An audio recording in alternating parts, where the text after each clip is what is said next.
Thank you. Thank you. Good evening, everyone. It's such a pleasure to be here. This is my first time in Sweden, and I'm enjoying every moment of it, except for the weather. But other than that, fantastic. It's so good to be at a conference about the internet, because I remember my first internet conference. It was in 1992. There were about 100 people there. All of them were computer scientists or computer science students. And despite the fact that we were telling the entire world that the world was about to change, no one believed us. At least no one believed me, because I was 19 years old and awkward and shy, so that wasn't working so well. But it taught me one thing. It taught me to trust my instincts, because in fact it did change the world. My second book is called The Internet of Money. And the reason for that is because the technology I'm going to talk about today is about to transform the world in equal measure, and will also transform the internet itself. Bitcoin, an invention created on January 3rd, 2009 by an anonymous creator, unleashed as an open source project, built by a community of volunteers, run as a peer-to-peer network, derided, laughed at, ignored for the first 5-6 years. Not so much anymore. People are beginning to pay attention, just like with the internet. Things that were previously unthinkable are now thinkable. People are beginning to notice that this is something more than what they are told. And what are they told? Drug dealers, pornographers, criminals. Guess what? That's what they said at the first conference in 1993 about the internet. They were wrong then, they're wrong now. And every time you meet someone who is a dentist who uses Bitcoin, or a hairdresser who uses Bitcoin, it undermines that silly narrative. Bitcoin is a protocol, and what better stage to talk about a protocol? And the moment you start talking about Bitcoin and thinking about Bitcoin, it brings up a very difficult question. What is money? And most of us, turns out, from all of the conversations I've had with thousands of people around the world, have no idea what money is or how it works.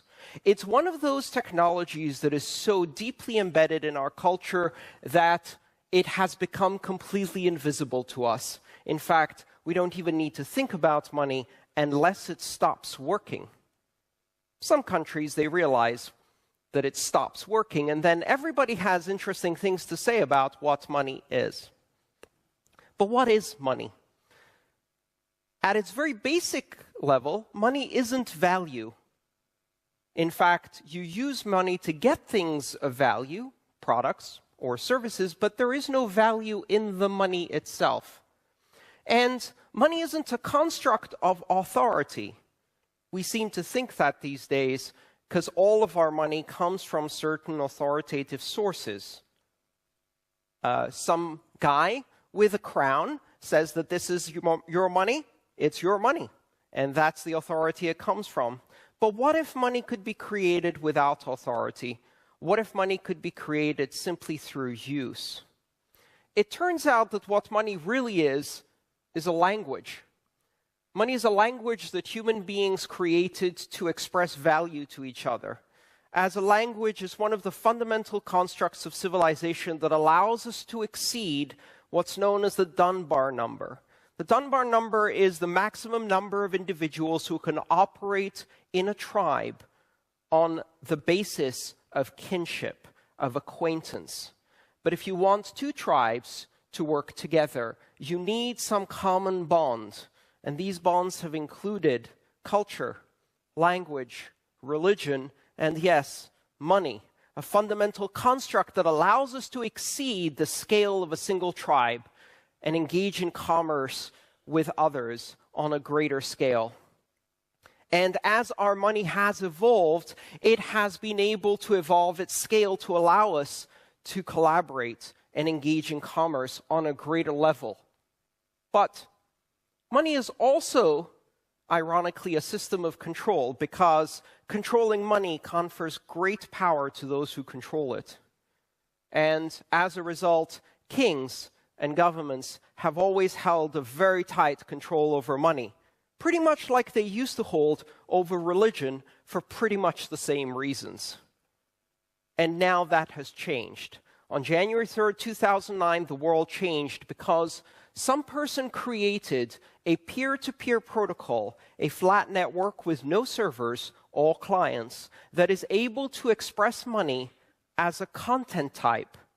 As internet professionals, you may understand what I mean when I say money as a content type.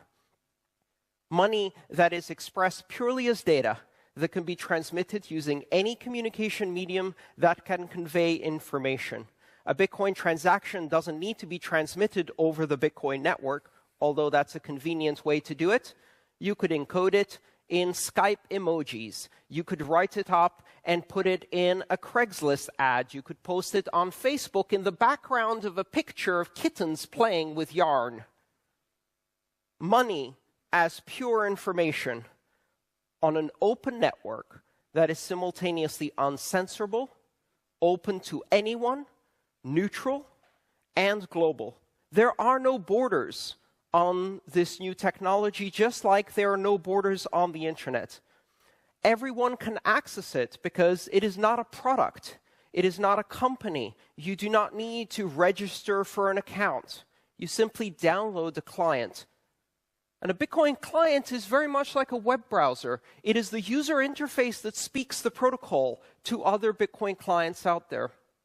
And as soon as you download that one application, you can join a global economy. And that global economy is open to anyone of any race, religion, creed, ethnicity, age, anywhere in the world. For most people, this concept hasn't yet quite sunk in. The children born today will not know a world in which banks exist. They will not know a world in which paper money exists any more than many of the young people in our industry today have no idea what the world used to look like before the internet. How many of you here remember libraries and looking up reference cards? Okay, you're over 40, so am I. Gotcha. But the children born today will never drive a car. They'll never have a world without the internet, and they also will never know a world where banks control money, where money is issued only by kings, only by nation states. Money will be an integral protocol of the internet, a content type that can be transmitted by anyone, anywhere. But that's not enough. Let's make it more fun. Every form of money until today has to have a person behind it. Money can only be owned and managed by people, or people together forming an association, a legal fiction called a corporation. Not with Bitcoin. It's a protocol. Autonomous agents can own and manage money themselves. No people required. Imagine a corporation with no directors, no shareholders, no employees, running entirely based on scripted learning, machine learning, or maybe just a few simple heuristic rules that operates autonomously of any human action and can manage budgets in the amounts of billions of dollars. Now, at this point in the audience, we have a split. Some people are thinking, oh no, that sounds terrible. What if it's a virus? What if it's intelligent ransomware that self-propagates and buys Amazon Web Service systems so that it can grow when it's successful? What if it starts running A/B testing on itself by hiring programmers to make itself better? Yeah, all of that's going to happen. But what if it's a charity? What if it's an intelligent charity that can detect the emergence of a natural disaster and automatically and instantaneously divert large funds directly to the people most in need without human intervention? And unlike most charities today, 100% of the funds donated go to those in need. The world is about to change. Self-driving cars? How about self-owning cars? Cars that are not owned by a corporation, cars that are a corporation. that pay for their electricity or gas, maintenance and leasing fees by giving rides to human beings who pay them in cryptocurrencies. Imagine software such as intelligent articles that propagate across the internet as content and expand their reach because people read them, and as a result, they're able to buy more hosting services so they can expand their reach. This is not your grandparents' money. It's not your parents' money. This is money that is fully programmable, scriptable, that has capabilities that can be finely tuned. You can specify who can access it and when, how it can be dispersed. A whole new field has opened up, which is now called smart contracts. This system allows people to program the behavior of entire systems that can also manage money. And money is such a narrow word to describe this, because we use things that kind of look like money all the time, but aren't really money. What about loyalty points, tokens, subway cards, airline miles? What about expression of a fan of Justin Bieber with full access to the catalog of music as a token? What about all of the other brands that can be turned into tokens and made into a global, exchangeable system directly on the internet through this internet protocol? January 3rd, 2009, the world changed. Since then, more than 1,000 other cryptocurrencies have been created using the same recipe, almost all of them open source, and they're expanding in all directions, exploring every possible niche of this ecosystem, every tiny variation in capabilities and features, creating new markets which are raising funds for thousands of startups around the world. Thousands of engineers, software engineers, developers are training to use this new technology. The internet itself is changing very rapidly. Now we have autonomous agents that are using money on the internet, and these are, in many cases, beyond the controls of any jurisdiction. What are the large corporations going to do with this new magical, open, decentralized, neutral, borderless, censorship-resistant network? They're going to say, great, we'd like that, but could you take out the open, decentralized, borderless, neutral, censorship-resistant properties and package it with an SLA, a 12-month license, and control? Control for us. They will take the internet and they will make intranets. They will make closed gardens of boring, stale content that is fundamentally insecure, that sits in the backyards of corporations, adding a tiny bit of value, but outside of the participation of the global community, insulated from the wave of innovation that is happening all around us. They will create these intranets. They will claim victory. They will turn around and they will say, we invented blockchain. And they will be wrong, and they will fail. Because the real principle, the real exciting thing about this technology, it's not the blockchain, which is a database artifact that is created out of this protocol. It is the ability to achieve distributed consensus among parties that don't trust each other across great distances, without any central party, without any authority, without any intermediary. And that consensus from the outside looks chaotic. It looks messy. It looks weird. Well, everyone in this room already knows something that is open, flat, weird, and is not understood by corporations. The internet. We already did it once. We're going to do it again. And this time, we're going to bring the entire world with us. In the background of this grand story, there's another story that's playing out. After 25 years of the internet, it still takes 3 to 5 days to send money from here to a country that's not in Europe. It will still cost you $30, $40 to send money. And that's only if the country you're sending it to isn't a poor country, in which case it will cost far more and take far longer. a giant network of centralized, closed, corrupt systems that are sucking money out of the poorest people on this planet. In 2017, 2.5 billion people do not have access to banking.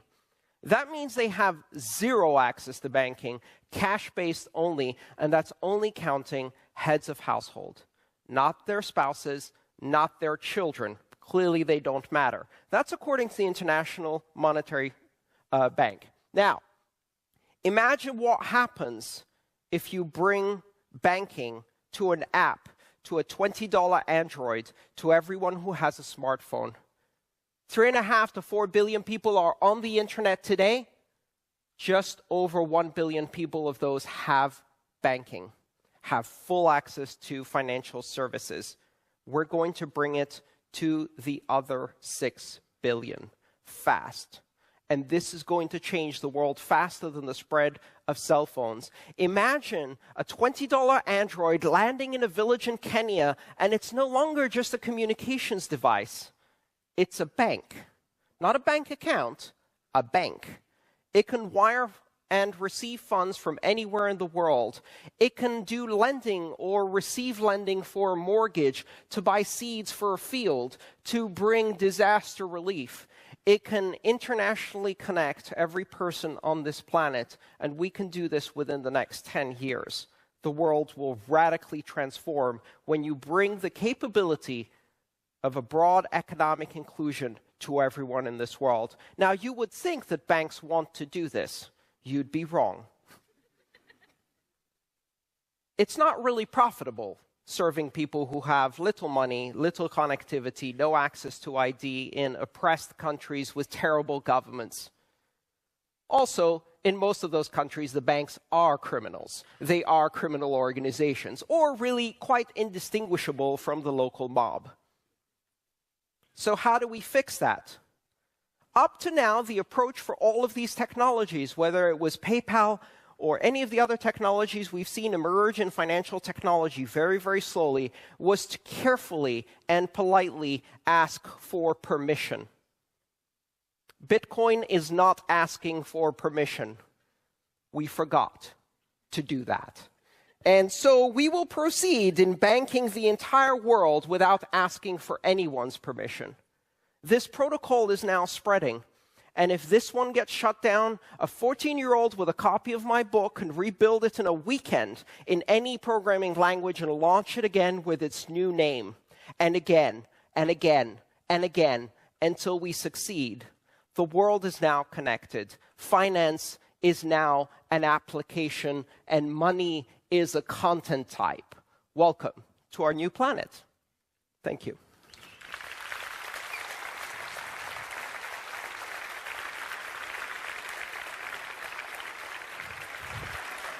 Thank you. That's very interesting. And it's changing rapidly, as you say. I was actually surprised when I last summer went to Spain, Malaga. And in a shopping center there was an ATM machine, and it said, get your Bitcoin here, or get your money here for Bitcoin. So what do they actually give you?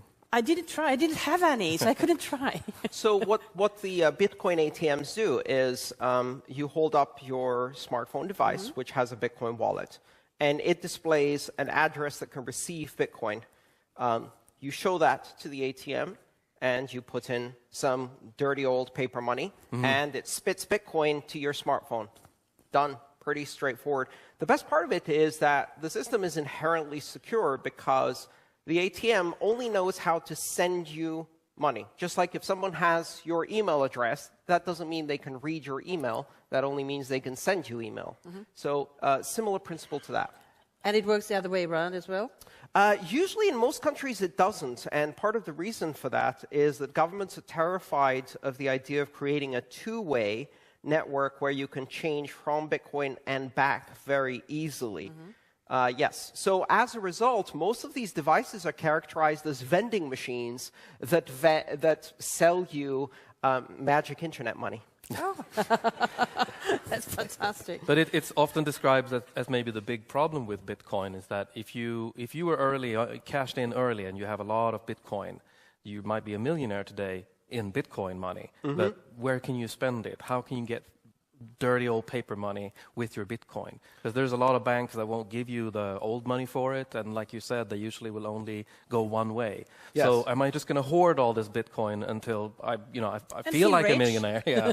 But are we going to see a big change there soon? Well, when I first got into Bitcoin, it was actually very difficult to buy anything. The first thing I bought was a pound of coffee beans, which I bought from a small store somewhere in the United States. Based on my latest calculation, I paid $12,000 for a pound of coffee. Must have been some good coffee.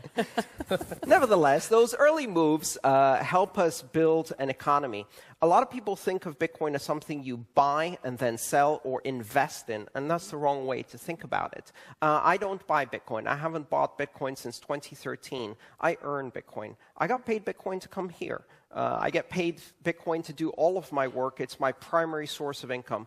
All of my contractors get paid in Bitcoin. All of my employees get paid in Bitcoin. So, for example, this morning I sent my video editor a video that I recorded yesterday, pretty much similar to what we're doing here today. And they're in the Philippines. And I sent them a Bitcoin payment, which arrived in their bank account 25 minutes later. You cannot do that with traditional banking. Now, my contractor, they don't know that I'm using Bitcoin. In this particular case, they received Filipino pesos. But that's not a problem. And after a while, actually, they pick up on what's happening and they go, can you just send me Bitcoin directly? And the whole conversation changes. We're creating a closed economy where you can buy and sell things directly in Bitcoin, flights, hotels, things from Amazon. That's easy.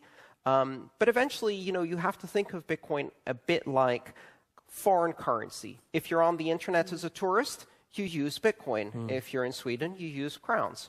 And so when you go on vacation to the internet or you want to buy something there, having a bit of Bitcoin, the local currency, serves you well. Of course, there's many others, and you may find lots of different options. So, and there have been a lot of talk about Bitcoin mining. Yes. As a way to get rich. Bitcoin mining is probably the worst way to try to get rich and will end poorly for most people.